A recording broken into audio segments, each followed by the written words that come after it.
Kuasa Tuhan mengalir bagi yang hidup dalam ketaatan. Kuasa Tuhan mengalir nyata ya bagi yang hidup dalam ketaatan. Saya ambil dari firman Tuhan yang kita boleh baca di Yosua pasal 3 15 sampai 16a. Segera sesudah para pengangkat tabut itu sampai ke sungai Yordan, dan para imam pengangkat tabut itu mencelupkan kakinya ke dalam air di tepi sungai itu, sungai Yordan itu sebak sampai meluap sepanjang tepinya selama musim menuai, maka berhentilah air itu mengalir. Ya. Dan para imam mengangkat tabut itu mencelupkan kakinya ke dalam air di tepi sungai itu, maka berhentilah air itu mengalir. Saudara yang terkasih dalam Tuhan, apakah air itu bisa berhenti kalau kaki para imam tidak celup ke dalamnya? Jawabannya tidak bisa. Apakah mujizat air yang berhenti itu terjadi kalau imam tidak taat kepada apa yang Yosua sampaikan untuk melangkah? Tidak bisa. Tidak bisa berhenti air itu. Air itu berhenti karena ketaatan dari perintah Yosua yang disampaikan kepada para imam yang angkat tabut. Kita tahu bahwa Musa ketika di Laut Teberau yang terbelah, bagaimana mereka melihat tongkat dipukulkan, dinyatakan, dan air itu merebak, lalu mereka berjalan. Tetapi Yosua luar biasa. Yosua dinyatakan oleh Tuhan, kamu pimpin bangsa ini. Tuhan bilang, aku teguhkan pelayananmu dengan mujizat, bahwa engkau akan seperti Musa, diterima oleh bangsa ini. Tetapi engkau harus menyatakan bagaimana tabut diangkut para imam melangkah sungai Yordan yang ada. Saudara, waktu Yosua menerima itu, Yosua taat, dan Yosua minta para imam angkat tabut, berjalan di depan rakyat. Waktu engkau melangkah, air akan berhenti. Jadi ketaatan mengalirkan kuasa Tuhan. Melalui ketaatan hidup kita menjalankan perintah Tuhan, terjadi kuasa yang nyata dari mujizat Tuhan. Saya percaya bahwa rahasia ini menjadi prinsip daripada anak-anak Tuhan untuk hidup dalam kuasa Tuhan. Jangan berkata bahwa saya nggak punya kuasa, saya nggak bisa. Ya, kita nggak punya kuasa dari Tuhan. Semua kuasa milik Tuhan. Tapi Tuhan berkenan memberikan kuasa kepada mereka yang taat kepada Tuhan. Dalam situasi pandemi ini, mari kita semua bertindak. Sekalipun kita ada kelemahan, ada kekurangan, kita dibatasi, terbatas. Ya puji Tuhan, sekarang anak-anak kecil sudah bisa diterima nih, ya. Gereja juga bisa mulai mempertimbangkan. Karena di mall pun anak kecil sekarang bisa masuk, ya kan. Gereja mulai rapat, mulai bahas nih. Wah, ini bagaimana nih? Mulai longgar kan? Nah, tetapi dalam kelemahan yang tembok-tembok gereja tidak bisa menampung full. Gereja yang sudah sewa di tempat yang mahal di mall hanya bisa muat 50 orang, 60 orang dengan ruangan yang ada. Terbatas. Tetapi dalam keterbatasan ada, kekurangan yang ada. Ya, jangan menunggu sampai kuat. Jangan tunggu sampai semuanya sudah bisa, baru kita bisa cari Tuhan. Enggak, lakukan yang benar. Ya, tetap cari Tuhan. Hari-hari ini dalam masa pandemi ini, mungkin kita ada ketakutan, kita ada kekhawatiran, kita ada kelemahan, kita ada kekurangan. Tetapi jangan tunggu. Saat ini kalau kita bisa bergerak, ya, kita bisa melakukan sesuatu, bisa kerjakan sesuatu, kerjakan, lakukan. Jangan takut. Ya, lakukan yang benar. Kenapa? Karena kuasa Tuhan mengikuti tindakan Anda. So berani bertindak, kuasa Tuhan akan dinyatakan. Karena itu, biarlah kita yang tahu dalam firman Efesus pasal 4 ayat 23. Saya ambil terjemahan dari CF. Ya, Roh Kudus melepaskan kuasanya saat Anda mengambil langkah iman. Saudara, kalau orang yang mengeluh, ya gaya hidupnya situasi sekecil apapun mengeluh. Kalau orang yang seperti anak kecil ya, anak-anak, dia main. Kita jadi orang tua lihat. Ya main ini bisa nantilah, pegang handphone, main game begitu bisa di-post lah.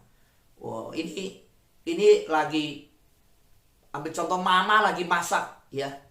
Ini penting nih, lagi masak pas kecap manis nggak ada. Ya, kecap bangau gitu ya. Ayo beli dulu. Ini anak remaja. Umur 17 udah ada SIM motor. Dia akan ngerasa mamanya ganggu dia. Kenapa? Lagi enak main, bukan lagi enak main. Dia bisa pakai semua alasan. Orang udah gak bisa keluar pandemi. Sekolah udah belajar online. Di depan temen juga gak dikasih orang tua keluar. Ketemu temen juga gak bisa. Main begini aja mau diganggu oleh mama. Loh, saudara lihat. Dia bisa balikin mama yang ganggu dia. Tapi dia gak mikir kita semua perlu makan di meja makan. Dia gak mikir kita butuh makan semuanya. Dia gak tahu mamanya masak makan buat dia. Dia gak tahu. Sampai papanya ikut ngomong, udah nak, bantu mama beli dulu. Kenapa? Sampai mamanya harus telepon kantor, nih anakmu nih, umur 17 tahun, lagi masak. Kalau saya bisa pergi beli, saya beli. Ini lagi masak, ngurus lagi satu anak sekolah online. Suruh dia beli kecap manis aja, deket begini aja. Nggak mau. Waktu belajar, waktu belum dikasih belajar motor, umur 15, mintanya belajar motor. Bahasanya manis banget ngomongnya. Kalau saya bisa naik motor, mama minta saya kemana aja saya jalanin. Ayo lama kasih saya belajar motor. Yuk pak kasih saya belajar motor. Ngajarin saya belajar motor. Pokoknya mama minta apa aja saya jalanin deh. Kalau saya bisa belajar motor. Oh nggak bisa, kamu belum cukup umur. Tapi waktu umur 15 ngomongnya manis. Setelah umur 17 bisa naik motor. Suruh beli barang aja. Kita lagi terdesak di dapur. Dia bilang, dia balikin loh. Mama ganggu saya main. Saya lagi ngomong atau dia lagi telepon teman. Nah saudara bayangin tuh. Hebat gak ngomongannya. Dan kalau lagi marah keganggu, dia bisa pakai semua alasan yang ada. Ya kapan lagi main? Sekarang situasi sulit. Belajar online duduk. Capek tahu. Coba mama yang belajar. Dibalikin lagi suruh mama yang belajar. Mama kan gak pernah belajar online. Zaman mama gak ada. Jadi suruh beli kecap. Dia ajak kita debat dulu. Dia ngajak kita ngomong panjang lebar dulu. Mamanya sampai capek. Udah deh ngomong sama kamu capek. Mama yang pergi beli aja. Dia keluarin semua alasan. Temen gak keluar, belajar online, gak bisa ketemu teman. Sekarang gak pernah ke mall. Beli barang juga katanya semua sulit. Semuanya. Sekarang cuma main begini aja mau dibikin susah. Ngerti dong orang susah mama. Ngerti hidup masa pandemi ini betapa susahnya. Tolonglah mama ngerti saya. Saya cuma, udah lu ngomong, udahlah. Kita beli sendiri deh. Nah ini yang saya namakan ketika ketaatan itu mengambil langkah iman yang dimana kuasa Tuhan akan mengalir. Ini yang di dimensi ilahi itu gak gampang saudara kita mengerti.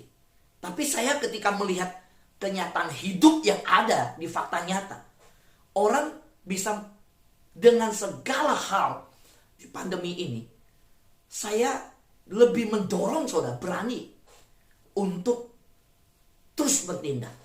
Layani Tuhan, layani. Saya katakan kan, waktu bangun pagi setiap jam 5. Daging saya, pikiran saya bicara sama diri saya sendiri. Ketika bersama-sama 7 orang kami di Zoom nyanyi. Pikiran saya bicara sama diri sendiri. Suara, aduh, Pak Fu. Orang di masa pandemi butuh tidur cukup. Butuh olahraga. Lebih baik pakai jam 5 keluar olahraga. Ngapain bangun pagi-pagi? Setiap hari loh ini. Kamu ambil komitmen yang bodoh. Buat apa? Semua orang sudah punya gereja. Semua YouTube bisa kok lihat ibadah di mana aja. Buat apa lagi kamu melayani? Kamu diam-diam aja sama keluargamu, tidur yang cukup, jaga kesehatan. Ini masa sulit loh. Kalau badanmu nggak cukup vitamin, nggak cukup sehat, kena COVID, wah bahaya loh. Pikiran ngomong begitu. Tapi enggak. Saya nggak mau mundur.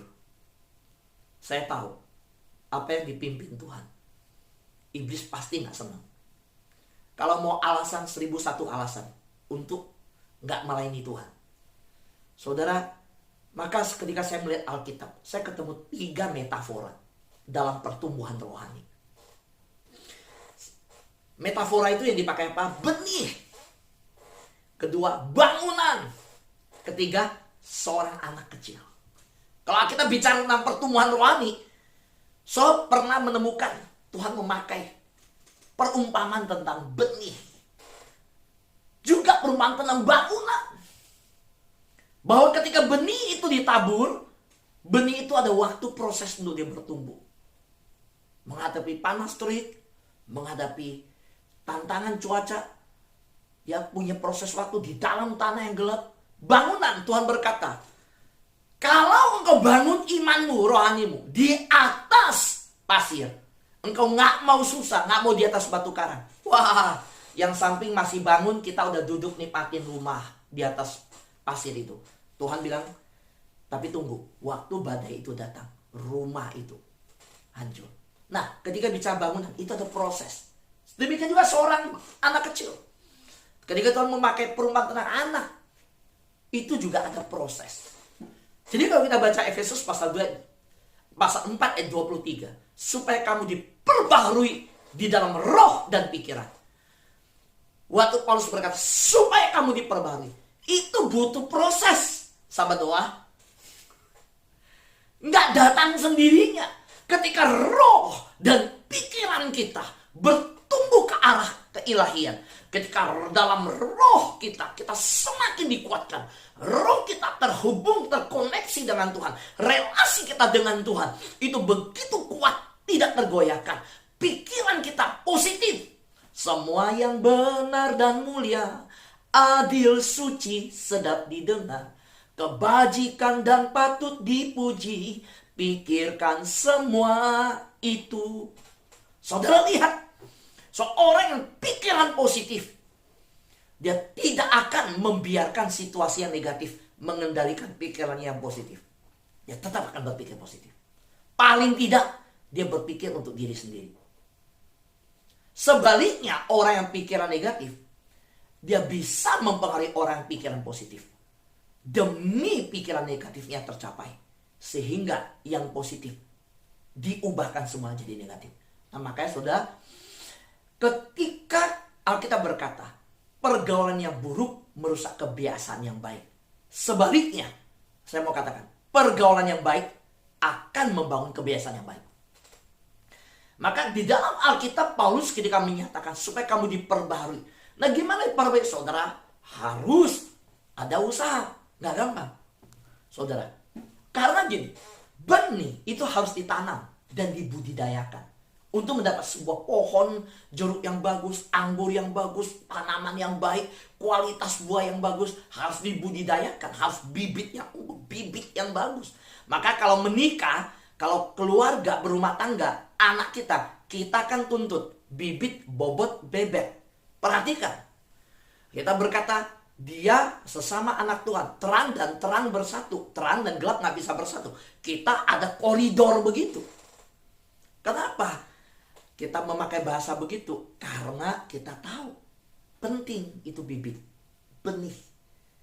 Yang kedua, bangunan harus dibangun. Nggak ada bangunan yang muncul dalam semalam. Itu dongeng kan?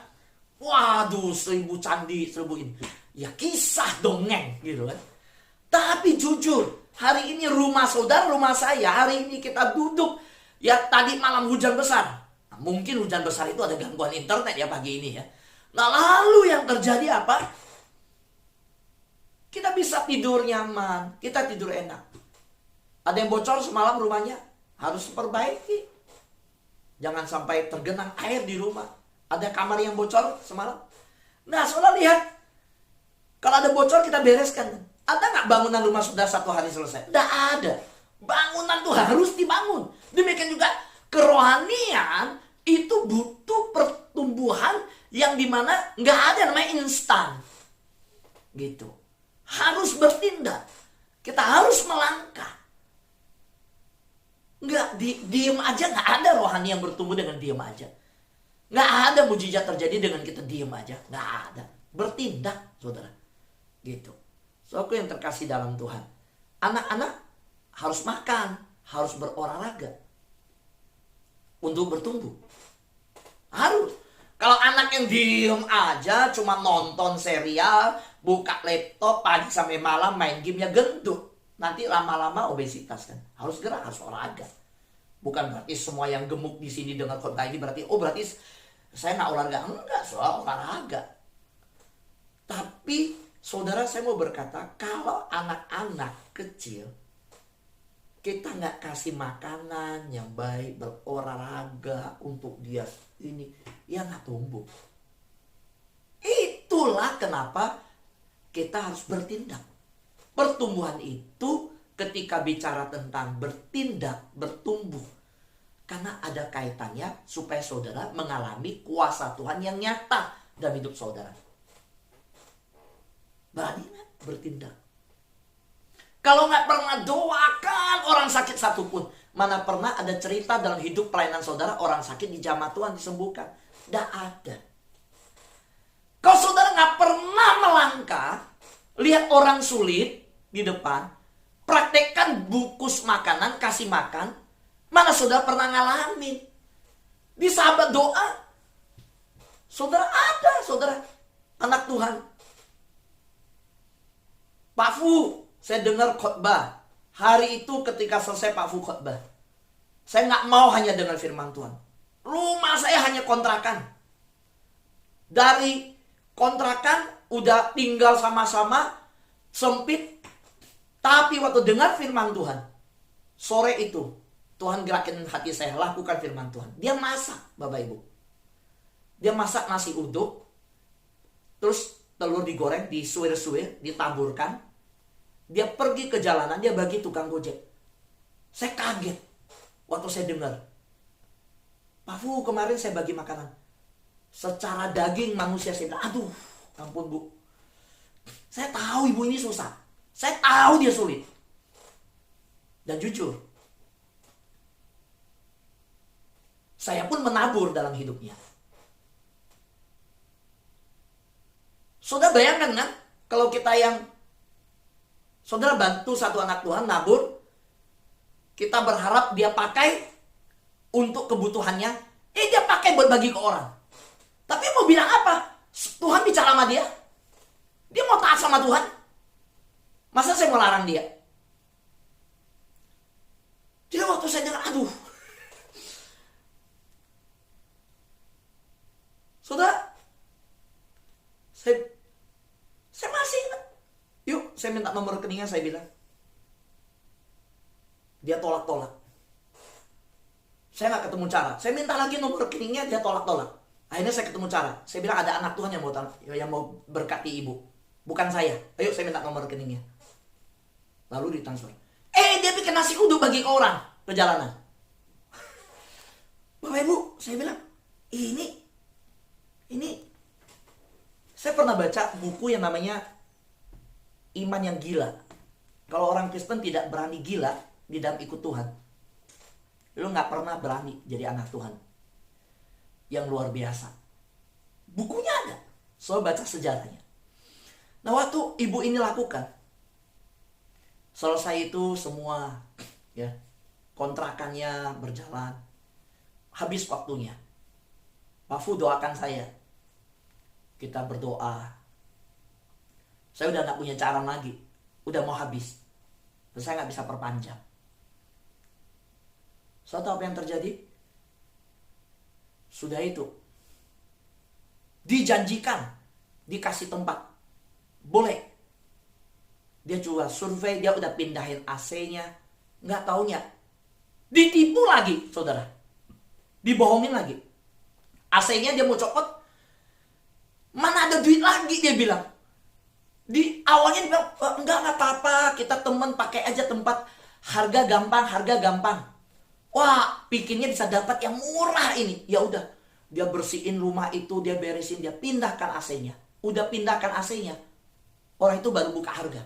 Waduh, dia bilang, Bu, saya dengar ibu mau tolong saya, maka saya percaya. Dan ibu saya tanya harga, nggak mau buka harga. Ibu bilang gampang, kita temen, kita temen. Udah saya pindahin AC, ibu buka harga lebih mahal dari orang lain. Aduh, dia bilang, Pak Fu, gimana ya? Waktu Tuhan suruh bagi makanan di jalan saya udah taat. Waktu dapat orang ini bilang rumah boleh pindah dulu, saya pikir ini jawaban Tuhan. Saya udah pindahin AC, dia buka harga mahal. Saya bilang jangan kecewa sama Tuhan. Enggak. Terus melangkah. Terus doa di hadapan Tuhan. Terus percaya sama Tuhan. Kita doa. Lalu kita doa. Saudara tahu? 3 minggu atau sebulan lalu. Ya, persis tanggalnya saya nggak tahu. Tapi hari Minggu saya tahu. Saya sama istri saya sama 3 anak saya. Ke rumah sahabat doa ini. Dan saya lihat rumahnya. Dia dapat rumah di Gading Serpong. Waduh, itu lebih besar dibanding rumah yang dijanjiin dia masuk yang dia udah pindahin AC yang kena bohong itu. Dan rumah yang di Gading Serpong dia tinggal sekarang lebih besar berapa kali dibanding kontrakan dia yang ada. Dan yang dia tinggal sekarang itu rumah, itu perumahan yang saya nggak sanggup loh di situ juga. Wah, ibu ini cuma berkata, puji Tuhan Pak Fu, puji Tuhan, benar. Tuhan tidak pernah tinggalkan anaknya. Ketika saya melangkah berani dengan iman, kuasa Tuhan mengalir atas hidup saya. Saudara, berani bertindak ketika ada yang minta saudara mengunjungi ketika sakit. Atau, aduh nggak berani loh, pandemi saya nggak mau datang doakan. Berani besuk? Berani turun ke jalan? Bagi makanan kalau Tuhan gerakkan di hati? Padahal uang tinggal 200 ribu, ibu itu tinggal 200 ribu. Ya bagi. Berani ketika ada orang meninggal pergi ke rumah duka? Belum tentu berani loh. Kemarin waktu di rumah duka, ada sahabat doa datang, saya sampai nggak kenal. Apalagi zaman sekarang pakai masker. Sudah dia datang, udah ketemunya cuma lewat Zoom, dia muncul ke rumah duka, saya nggak kenal. Aduh, saya tersentuh hati saya, puji Tuhan. Jauh-jauh dari Polres datang ke Pluit, datang ke rumah duka, mau pelayanan sama sahabat doa. Saya tersentuh sekali. So maka saya percaya hari ini saudara dan saya bisa sampai ada seperti ini karena kita melangkah dengan iman. Waktu para imam menginjakkan kaki ke air, air itu baru berhenti. Kapankah Tuhan sediakan domba itu? Abraham tahu domba itu ada waktu dia mengangkat pisau, waktu dia persembahkan anaknya. Kapankah Abraham diberkati Tuhan ketika dia keluar dari rumah di Ur Kasdim? Kapankah kehidupan Petrus dia nyatakan mujizat Tuhan ketika dia melangkah dengan iman? Karena itu ketaatan mengalirkan kuasa yang nyata dari Tuhan atas hidup saudara. Mari hari ini hiduplah dalam ketaatan. Semua ada proses. Benih, bangunan rumah, seorang anak kecil, Alkitab memakai contoh itu semua menyatakan bahwa kita harus berani bertindak dalam pertumbuhan iman kita. Dan pagi hari ini ketika kita Zoom bersama-sama setiap hari begini, ini gak mudah. Saudara sudah mengambil langkah iman. Termasuk nanti malam Pastor Aven akan melayani kita di Worship Night. Saya melihat anak Ibu Meske, Okta pernah datang ke rumah saya. Bu Meska anaknya pernah datang ke rumah saya. Semalam ketika saya lihat nama Octavianus, saya mikir, saya pernah tahu nama ini. Dia nggak buka gambar, tapi saya baca Octavianus. Lalu saya konfirmasi ke Bu Meska, Ibu, ini anak Ibu? Iya. Bu Meska tinggal di Bekasi, Jakarta Timur sana ya. Waktu dulu katanya masuk Jakarta Timur. Anaknya tinggal di daerah Karawaci sana. Tapi anak dan ibu sama-sama di Worship Night menyembah Tuhan. Wah, saya bahagia sekali. Semalam saya lihat ibu yang sama anak-anaknya sama-sama juga. Saya suka cita sekali. Bagaimana itu terjadi? Saya percaya melangkah dengan iman. Karena melangkah dengan iman, kita mulai melihat keluarga kita datang mencari Tuhan. Amin. Tuhan berkati kita semua.